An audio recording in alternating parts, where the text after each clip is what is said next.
Of course, we should ban kitty and libel and personal threats and calls for insurrection. That's a no-brainer because they're already illegal. Just as it would be illegal in an actual town square to whip out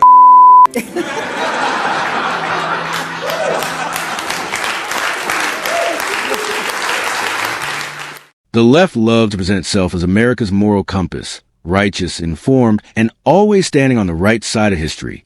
But Bill Maher isn't buying it.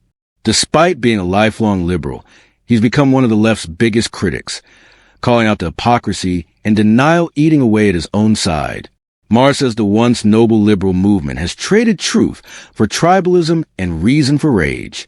Bold claim, maybe, but wait until you hear what he says next. It's the kind of truth bomb that sends a so-called truth, police running for cover. And I don't completely believe any of it. Not right away, not until I check it out. And when I ask, is it true? Usually the answer turns out to be, well, sort of. Or yes, but, yeah. See, we've all become very adept at saying things that are technically true but lack context, or that leave out half the story. So if we're going to ban untruth, does that include the half-truth, the quarter-truth? And wait, don't the wokest people in the world believe that what really matters is your truth? Of course, we should all agree that threats, incitement, and calls for violence have no place in public discourse. They're already illegal. That's common sense. The left often boasts about policing truth, proudly banning obvious lies, conspiracy theories, and criminal content. And sure, that part's easy. No one is defending misinformation or crime. But that's not where the real battle lies. The real danger begins when truth itself is twisted, filtered, edited, or selectively framed to fit a political agenda. When facts are cherry-picked to protect an ideology or silence disagreement, that's no longer truth policing. It's truth manipulation. Maher's been calling this out for years. He's watched the left drift from defending open debate to enforcing ideological conformity. They're no longer just debunking lies. They're deciding which version of the truth the public gets to hear. And that's the most dangerous kind of censorship. The one disguised as virtue, carried out in the name of protecting people from ideas they're perfectly capable of judging for themselves. So yes, of course, we should ban kitty libel and personal threats and calls for insurrection. That's a no-brainer because they're already illegal. Just as it would be illegal in an actual town square to whip out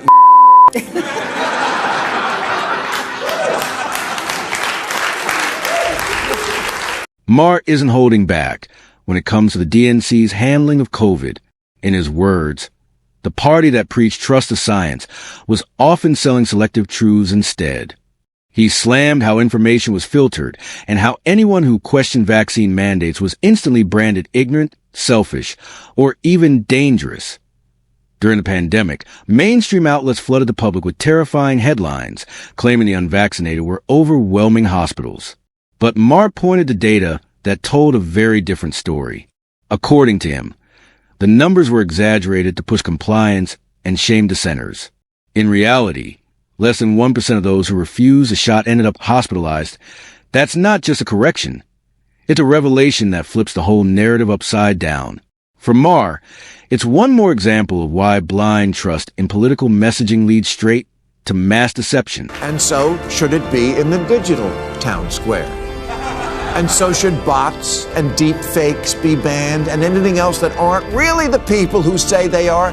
But that's an entirely different thing than actual people expressing an opinion as repugnant or offensive or as misguided as some opinions may be. This is still America.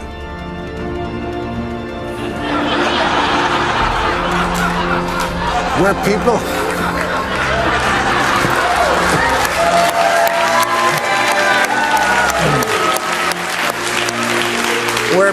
have the right to express what they think, including to be wrong, to lie, and yes, the right to be an And if you think you know everything and no one else could possibly have some other truth, you should be glad for that protection, because you're an And that's exactly the problem.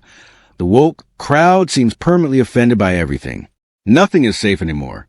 A harmless joke, a classic poem, or even a decades-old movie suddenly becomes problematic because someone decided it doesn't fit today's ever-changing moral code. It's like walking through a cultural minefield where intent no longer matters. Only interpretation does. Comedy, once the last refuge of free speech, has taken the hardest hit. Comedians now second-guess every line, afraid of being labeled insensitive or canceled over a punchline. And even though most Americans are tired of this outrage circus, the self-appointed woke crusaders won't back down. They keep pushing, trying to sanitize humor and redraw the limits of what's acceptable.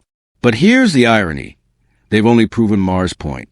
When everything's offensive, nothing's funny. And when that happens, truth becomes the ultimate taboo. 41% of Democrats last year believed the hospitalization rate if you got COVID unvaccinated was over 50%, when it was actually less than 1%. Somebody's misinformation got to those people.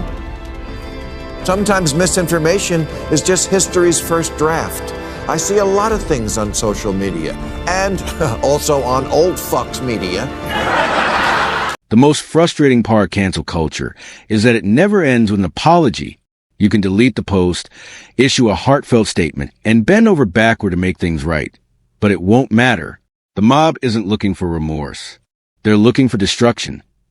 Once they decide you're guilty, their goal is to erase you completely. Your job, your reputation, your income, even your family. Nothing is off limits. One misunderstood joke or an old comment can snowball into a full-blown witch hunt, amplified by social media outrage and virtue signaling it's no longer about accountability. It's about dominance. It's about showing who controls the narrative and who gets silenced. And that's what Maher keeps warning about. When outrage becomes entertainment and forgiveness disappears, society stops progressing. It just eats itself alive, one canceled person at a time. Someone knows of a story that more effectively captures what's wrong with today's journalism than the sad saga of what happened last week at the Washington Post. They need to keep it to themselves because it would be too depressing. If you missed it, the Washington Post recently got embroiled in a self-inflicted shitstorm when one of their best reporters, David Weigel, retweeted this joke. Every girl is bi. You just have to figure out if it's polar or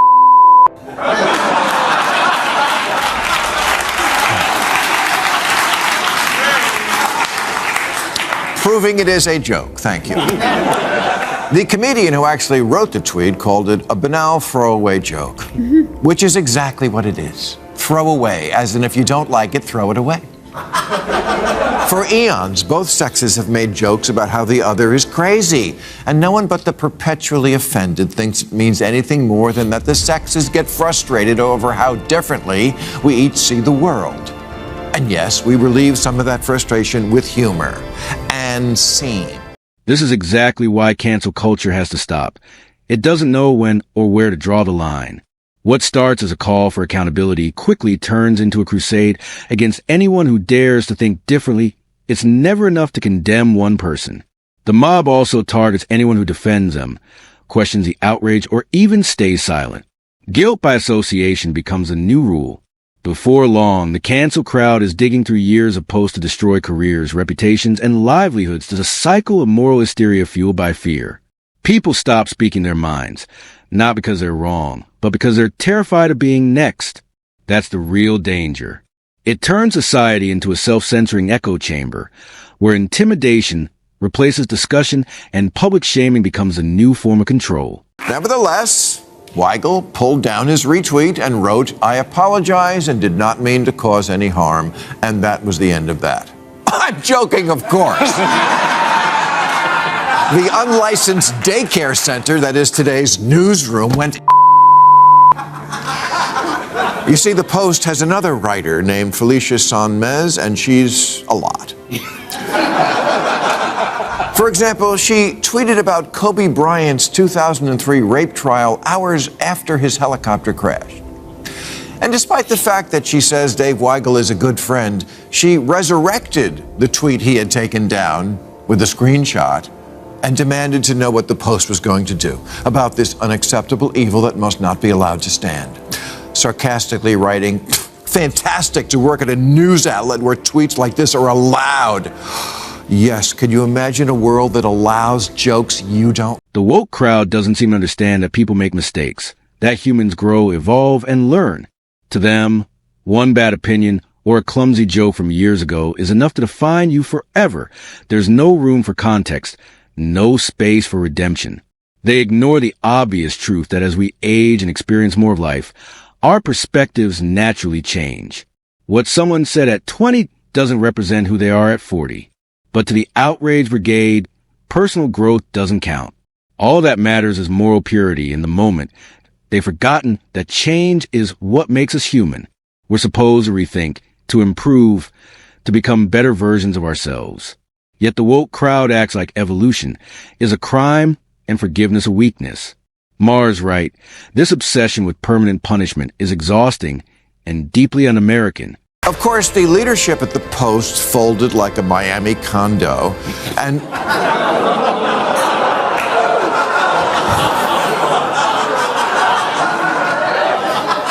suspended Weigel without pay for a month and denounced the offending retweet as a gross violation of their values, free speech apparently not being one of them. Then a third Post reporter offered up the idea, of course on Twitter, because why do anything privately, that, hey, maybe everyone was overreacting and we should all just calm down. And then it was really on. Felicia demanded that the Post discipline him and tweeted about that. I assume she's tweeting about this right now.